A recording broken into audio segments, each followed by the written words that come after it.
Hello all and welcome back. I hope everyone is doing really well.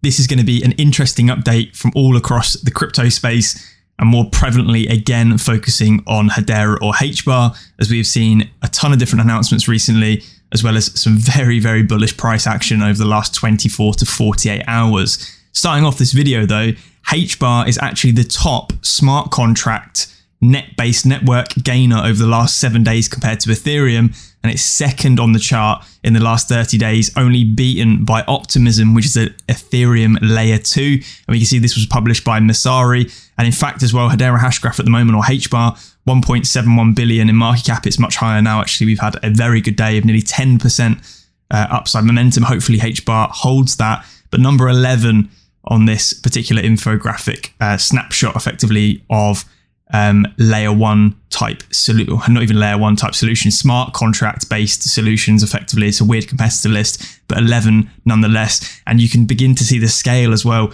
Think about how many transactions HBAR is processing, or Hedera is processing, in comparison to all of these other networks. More than majority of them combined. In fact, I think it's actually more than all of them combined at this point. The sheer number of transactions we're seeing processed and will see processed off the back of use cases like Avery Dennison and the Hyundai use case going live at some point in the near future. Literally billions every so often we are seeing hit the mainnet. 221 billion is the market cap of Ethereum, with Hedera Hashgraph or HBAR only being 1.71 billion. Now, I'm not saying we will eventually take the market cap of Ethereum in the near term.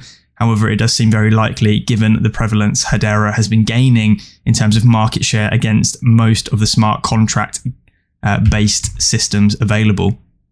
It's officially been 1 year as well since SaucerSwap launched the first HBAR native DEX. Now SaucerSwap has humbly become a leader on Hedera, excelling in TVL, volume and UAWs. In the next few weeks, we'll deliver SaucerSwap V2 to bring Hedera DeFi to the next level. That proposal, of course, was covered by me in a dedicated video. I urge you guys to go check that out, as there'll be some substantial changes once SaucerSwap V2 does go live, and the Source token itself should see some benefits. That being said, over the last month alone, the Source token has seen 62% of upward momentum, so 62% of gains, majority of that coming in the last week. So we see they're 1 year down, 99 to go. SaucerSwap Labs, of course, one of my favorite dexes on Hedera itself. To commemorate that as well, of their 1 year anniversary, they're excited to release their new merch store at saucerswap.shop. Represent Hedera DeFi to help spread the word and grow the network. New designs and products will be added on a regular basis. And of course, the best way to reach out to the team as well and look at all these different things is, of course, on their Discord server. If you head over to their Twitter account, you will find a link to their Discord server. Before I jump across into any more news, I found this interesting sort of article based on another article from DeFi Girl and John Charbonneau. Interesting article claiming that POG, or proof of governance, is the rational market outcome given the current economic incentives of the Ethereum network. Worth saying as well is DeFi Girl is a community development rep at Hedera. And of course, proof of governance is something very interesting because we have a governing council mechanism at the helm of Hedera itself. If that's the case, a governance mechanism where votes are evenly distributed between trusted validators established at the network level is the most optimal governance mechanism. She agrees. The economic incentives on the Ethereum network tend toward the separation of capital and labor. In order to remain capital efficient, users are incentivized to participate in liquid staking protocols, essentially delegating their voting power to third-party validators, which of course is true. However, users will delegate to third parties who have already have the majority stake because they are deemed as the most trusted. Therefore, in order to maintain decentralization, it is important for delegates in governance to have greater incentive to protect their reputation than the funds they would lose were they to get removed from the validator set. Also alludes to the idea that having permission validators may be positive, as they could enforce conditions which aren't necessarily programmatically enforceable, notably MEV protection for real-time censorship resistance. He ends the article with two questions: let delegation of governance sit outside the core protocol, or internalize it, proof of governance. Add financial derivatives to allow for slashing, or skip the capital delegation and financial risk altogether. Personally think that the electing trusted validators to establish governance on the network is the best way to ensure alignment with the collective interest. And of course, this aligns with how Hedera effectively is run. In the short term at the moment, it may look like a decentralized network. Once we start seeing those public community nodes go live, which appear now to be from the top of my memory, either Q4 2023 or early Q1 2024. So sometime between probably December to January in chronological order of months occurring, we will see those go live. And then the true power of the proof of governance model should help govern HBAR as a token and the chain itself going forward into the future as it continues to expand, and will hopefully avoid massive issues with validators effectively running the network because everything is being delegated towards them via proof of stake.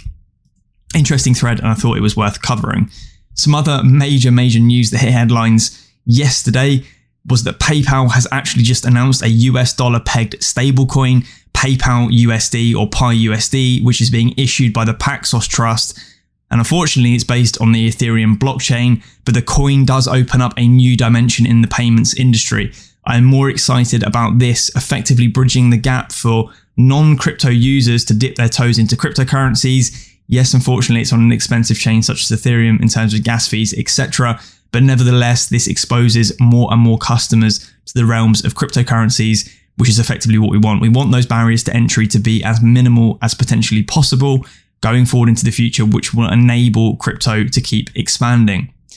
The stablecoin will soon be available by PayPal's US users. I believe today it is now effectively available for them to hold within their PayPal apps or their wallets, whatever you want to call them. PYUSD will be issued by the New York-based Paxos Trust, and it is fully backed by US dollar deposits. The coin is, of course, then redeemable 1-to-1 for US dollars and can be exchanged for cryptocurrencies like Bitcoin, Bitcoin Cash, Ether, and Litecoin on PayPal's network, which they have supported for a little bit of time. After initial pause earlier in February, this project reflects PayPal's commitment to the crypto sphere. So we can see here, launched on August 2023, PayPYUSD is, of course, 100% backed by the US dollar, deposits, and similar cash equivalents. It aims to transform payments in Web3 and digitally native environments, facilitating person-to-person payments and reducing friction in virtual environments. PayPYUSD will be the only stablecoin supported within the PayPal network so far. As an ERC20 token, PayPYUSD is expected to engage a growing community of external developers, wallets, and Web3 applications. The stablecoin is redeemable and transparent. We can see that address actually on the Ethereum mainnet itself. And of course, is again redeemable at the rate of $1. Seems to be repeated quite a few times in this particular thread. And there's more information there on Paxos itself. PayPal doing that stablecoin as a token on Ethereum though. PayPal has 430 million active accounts worldwide. Sleep on this if you want. Ethereum is becoming the money layer of the internet, as this guy, Ryan S. Adams, claims. I'm not necessarily aligning fully with that, saying Ethereum is going to become the money layer of the internet, but nevertheless, the main thing to focus on is the 430 million active accounts. I don't think Ethereum really has the scalability in the long term to become the money layer of the internet per se. There are plenty of other layer 0/layer 1 chains, of course, like Hedera, HBAR, and of course we've got the remittance style chains like XRP or XLM that probably have a much better shot at being the money layer of the internet, particularly with things like small value transactions, etc. Ethereum is just still too expensive, even on proof of stake. I believe for the wider masses, it's too convoluted. And of course, the Ethereum contract address for PayPal stablecoin is available, and we can see that on Etherscan. This to me is actually quite a large milestone that we're seeing a layer sort of 0 integration in terms of cryptocurrency coins or tokens on a major Web2 player in the space, someone along the lines of PayPal. And like I said, nearly 500 million users worldwide, which of course is fantastic for introduction to crypto. 3 financial giants walk into a HBAR. Wait a minute, this ain't a joke. 11 p.m. PT, SB Group, Shinhan Bank are discussing the latest international remittance pilot on Hedera with the largest financial institution in Taiwan. So again, of course, we have seen these stablecoins on Hedera with the future of international money transfer. We had some different pilots taking place, and it all does look indeed to be setting off in the APAC region itself, and the likes of South Korea are really moving forward with pilots on Hedera HBAR. And of course, we potentially will be seeing more use cases hit the mainnet sometime soon off the back of these, but I thought it was interesting to share nevertheless. Now, of course, because of majority of the news we've seen on Hedera recently, the price performance, there is an elephant in the room, which of course is the title of the video I'll be covering in just a second. But the HBAR social media engagement have been exploding on the likes of Twitter or X recently. You see here over on my right-hand side, HBAR is still trending and has been for about 3 days at this point. Hedera's social activity has been soaring with nearly 31 million engagements over the past week, nearly up 245%. Really, really, really positive across the socials. And like I said, trending for about 3 or 4 days at this point. Interestingly enough, though, the elephant in the room, of course, being that HBAR have decided, or the Hedera Governing Council have decided, that staking rewards will be reduced from the current max of 6.5% to 2.5%, based on their research that the proof of stake network average is around 1.4%. This should make yield farming more lucrative though, and potentially why we have seen a 60% increase in the Source token price recently. And the likes of other yield farms as well on SaucerSwap will probably appreciate. This should further bolster Hedera's DeFi scene via dexes like SaucerSwap and of course HBAR Suite and others. I did start the tweet saying ETA currently unknown, but I kind of missed it in the thread. The ETA for this change of 6.5% down to 2.5% is August the 11th of where these changes will be going live. I also put out in this tweet, it's worth noting that of course some of those yield farms will drop on the likes of SaucerSwap due to those bolstered rewards being put back into the farms from native staking. And of course I've done dedicated staking videos in the past and also looked at providing liquidity.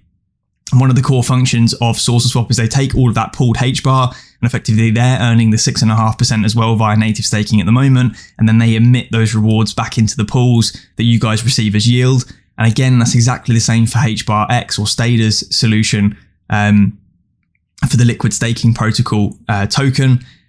Majority of those rewards, of course, are coming from the native staking 6.5%, and then again a small amount of emissions on top.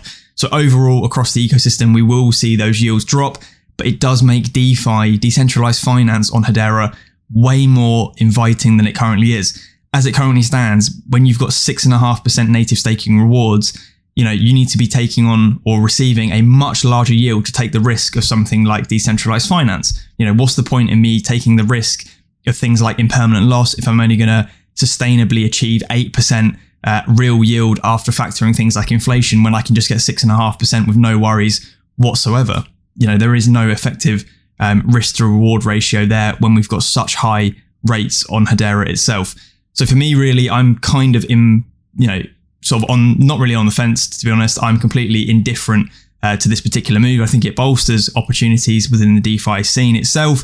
2.5% is still not too bad, especially considering the real yield on Hedera isn't so bad compared to majority of the other proof of stake networks. And of course, you guys can view stuff like that on dedicated websites which look at those.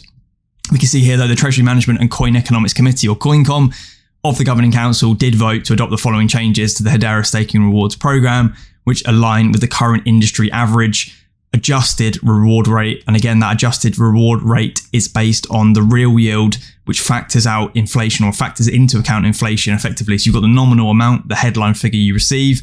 But then of course, if the token is being inflated away, your real yield is much lower.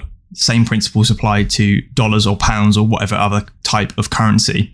Those changes will be implemented on August the 11th, include adjusting the maximum staking reward to 2.5%, adjusting the reward emission cap, and implementing additional controls to algorithmically govern the reward rate.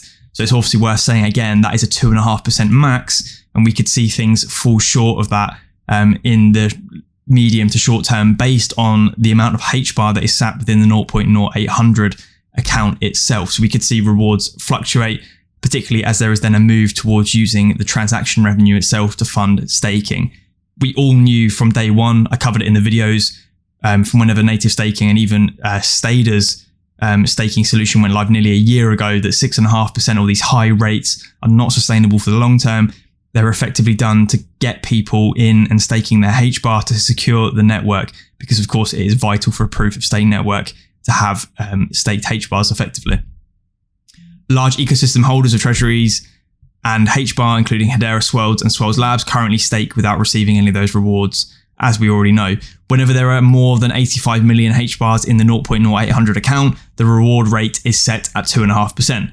If the account balance were to go below those 85 million HBARs, the max reward rate would then automatically be reduced programmatically, i.e. scale down as the account runs out of funds.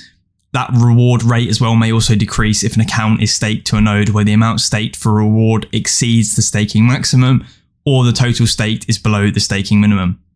These changes only affect the calculation of rewards once implemented and do not affect rewards accrued but not yet received. And that's based on further details. So that's basically the crux of the change. Of course, I'll be covering more detail on this once it goes live. And we've had a few weeks to process what is actually going on and whether there are any more announcements from the Governing Council or CoinCom, which is the Coin Economics Committee of the Governing Council, which is of course a sub-body. Hopefully that was interesting though, and it wraps up this video. If you guys did enjoy it, please leave a like, drop a comment if you've got something to say. Always, you can subscribe as well to catch my future videos. Until the next one, I'll catch you then. Cheers.